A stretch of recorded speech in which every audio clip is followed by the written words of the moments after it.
Ömür Hanım'la güz konuşmaları. Her şeyi iyi yanından görmeyi kim öğretti bize?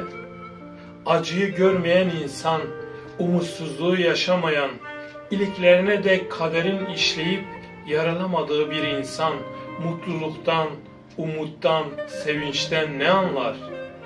Göğü görmeden, denizi görmeden maviyi anlamaya benzemez mi bu? Bir güz düşünün ki Ömür Hanım, ilk yazı olmamış, yazı yaşamamış, böyle bir güzün hüznü hüzün müdür? Başlamanın bir anlamı varsa bitişi göze almak, bitişin bir anlamı varsa başlangıcı olmak değil midir? Yaşamı düz bir çizgide tutmak tükenmektir. Yaşamak zorunda olduğumuz şunca yılı aykırı uçlar arasında gezdirip geçirmedikçe, alışkanlıkların sınırlarını aşmadıkça zaman zaman yaşamak nasıl yenilik olur? Tükenmek değil de. Öyle büyük umutlarım olmadı benim. Büyük düşlerim, özlemlerim, büyük beklentilerim olmadı. Koşullarım beni oluşturdu. Ben acılarımı buldum. Herkes gibi yaşasaydım eğer, yaşamı onlar gibi görebilseydim, çarşılar yeterdi avutmaya beni. Bir gömlek, bir ayakkabı, bir elbise, bir yemek lokantalarda, televizyon, halı, masa ve daha nice eşya yeterdi yalnızlığı örtmeye, kendimi göstermeye, var olmaya, dar çevre yitiklerinde önem kazanmaya. Oysa ben bir akşamüstü oturup turuncu bir yangının eteklerine yüreği avuçlarımda atan bir can yoldaşıyla dünyayı ve kendimi tüketmek isterdim. Öyle bir tüketmek ki sonucu yepyeni bir bene ulaştırırdı beni.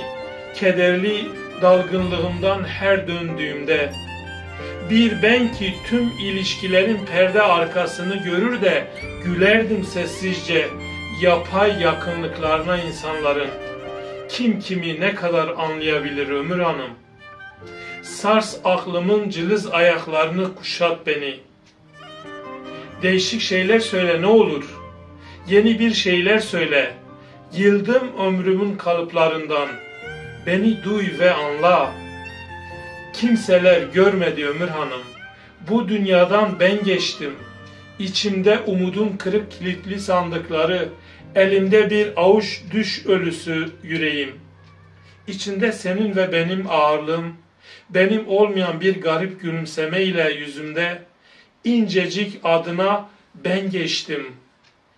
Yerini bulmamış bir içtenlik, yanılmış bir saygı ve bir hüzün eğrisi olarak ilişkilerin gergefinde ördüm ömrümün dokusunu, ilmek ilmek.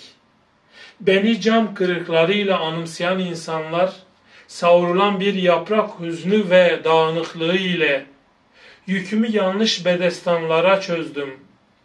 Ezilmiş bir gül hüznü var yüreğimde. Saatlerce dayak yemiş bir sanığın çözülmesi içindeyim. Ürperiyorum. Bir at kestanesi durmadan yaprak döküyor yalnızlığın sokaklarında. Örtüyor ömrümün ilk yazını. İçimde bir çocuk yalın ayak koşuyor yaşlılığa doğru. Binlerce kez yenilmiş, umut ölülerini çiğneyerek, sahi yaşlılık, derin bir iç çekiş, yanılmış bir çocukluk olmasın Ömür Hanım.